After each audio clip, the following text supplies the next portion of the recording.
കോഴിക്കോട് കൊയിലാണ്ടി മണക്കുളങ്ങര ക്ഷേത്രത്തിൽ ആനയിടഞ്ഞതിൽ ഇന്ന് റിപ്പോർട്ട് നൽകുമെന്ന് ഫോറസ്റ്റ് കൺസർവേറ്റർ ആർ കീർത്തി. ആനയും ജനങ്ങളും തമ്മിൽ മതിയായ അകലം പാലിച്ചു എന്നാണ് പ്രാഥമിക വിവരം. നാട്ടാന പരിപാലന നിയമം ലംഘിച്ചോ എന്ന് പരിശോധിക്കുമെന്നും ആർ കീർത്തി വ്യക്തമാക്കി. നമ്മളിപ്പോൾ ഇവിടെ വന്ന് എല്ലാം നോക്കിയിട്ടുണ്ട്. ഇപ്പം എന്തായാലും ഒരു പ്രിലിമിനറി റിപ്പോർട്ട് നമ്മളും ADM കൂടി ഒന്നിച്ചിരുന്ന് ഒരു 11 മണിയോടുകൂടി തന്നെ മന്ത്രിക്കൊരു പ്രിലിമിനറി റിപ്പോർട്ട് നമ്മൾ സമർപ്പിക്കും. ഹോസ്പിറ്റലിൽ പോകുന്നുണ്ട്. അപ്പം നമ്മളിത് നോക്കിയിട്ടുണ്ട്. ഒരു പ്രിലിമിനറി ആയിട്ടുള്ള ഒരു സർവേ നടത്തിയിട്ടുണ്ട്. അപ്പം നിയമം ക്യാപ്റ്റീവ് എലിഫന്റ് മാനേജ്മെൻറ്റ് റൂൾസും കൂടി വെച്ച് അതിനകത്ത് ഈ നിയമം എന്തെങ്കിലും ലംഘനം നടന്നിട്ടുണ്ടെങ്കിൽ അതും കൂടി വെച്ച് നമ്മൾ റിപ്പോർട്ട് സമർപ്പിക്കും. എന്തായാലും വീഴ്ചയുണ്ടെങ്കിൽ കർശനമായ നടപടിക്ക് എന്തായാലും റെക്കമെൻഡ് ചെയ്ത് റിപ്പോർട്ട് സമർപ്പിക്കും. ഫൈനൽ റിപ്പോർട്ടും കൂടുതൽ വിശദമായിട്ടുള്ള പരിശോധനയും നമ്മളിപ്പോൾ നടത്തിക്കൊണ്ടിരിക്കുന്നുണ്ട്. മൊഴികളൊക്കെ എടുക്കുന്നുണ്ട്. ആൾക്കാരുടെ മൊഴികളൊക്കെ എടുത്തു. എല്ലാവരുടെയും മൊഴികൾ എടുത്തിട്ട് നമ്മളത് പ്രോപ്പറായിട്ട് അനലൈസ് ചെയ്തിട്ട് ഫൈനൽ റിപ്പോർട്ട് വൈകുന്നേരം സബ്മിറ്റ് ചെയ്യും. അപകടത്തിന് തൊട്ടുമുമ്പുള്ള ദൃശ്യങ്ങൾ 24-ന് ലഭിച്ചു. തുടർച്ചയായി കരുമരുന്ന് പ്രയോഗം നടക്കുന്നതിന്റെ ശബ്ദം ദൃശ്യങ്ങളിലുണ്ട്. 2 ആനകൾ മുന്നോട്ട് നീങ്ങുന്നതിനിടെ ഒരാന മറ്റൊന്നിനെ കുത്തുകയായിരുന്നു.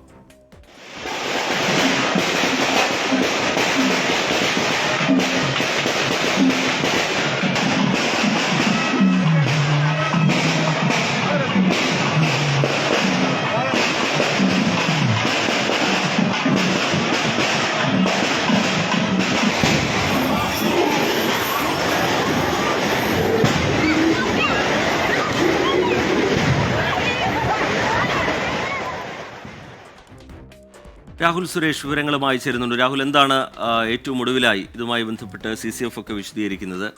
ഈ ദുരന്തത്തിന് കാരണം ഈ കരിമരുന്ന് പ്രയോഗമാണ്, ഇങ്ങനെ ഒരു ദുരന്തത്തിലേക്ക് വഴിവെച്ചത്, ചട്ടം ലംഘിച്ചാണ് അത് നടന്നത് എന്ന തരത്തിലുള്ള വിവരങ്ങളൊക്കെ പുറത്തു വരുന്നത്. എന്താണ് ഈ ഘട്ടത്തിൽ ലഭ്യമാകുന്ന വിവരങ്ങൾ, രാഹുൽ?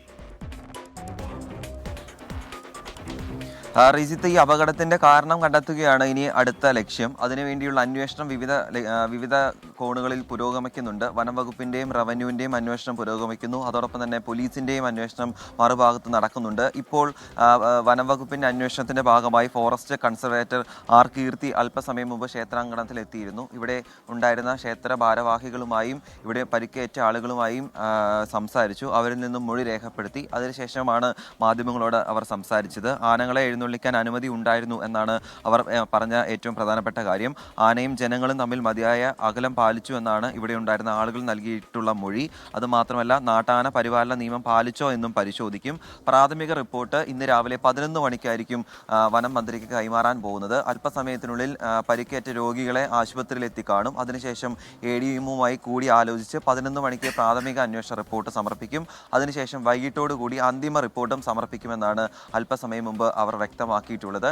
ഈ കാണുന്ന ഇടത്താണ് ഇന്നലെ അപകടം നടന്നത്. നമ്മൾ ഇപ്പോൾ നൽകിയ ദൃശ്യങ്ങളിൽ വ്യക്തമാണ്. ഇവിടെ ഉണ്ടായിരുന്ന ആന പെട്ടെന്ന് മുന്നോട്ട് നീങ്ങുന്നു. അതിനുശേഷം മുന്നിൽ നിൽക്കുകയായിരുന്ന, ഈ ഭാഗത്ത് നിൽക്കുകയായിരുന്ന ആനയെ കുത്തിയ ശേഷം 2 ആനകളും മുന്നോട്ട് നീങ്ങുന്നു. അങ്ങനെയാണ് ഈ കെട്ടിടം തകർന്നു വീണത്. അതിനുശേഷം പരിഭ്രാന്തരായി 2 ആനകളും മുന്നോട്ട് നീങ്ങുമ്പോൾ ആളുകൾ ചിതറി ഓടി. അതാണ് ഈ അപകടത്തിലേക്ക് നയിച്ചത്.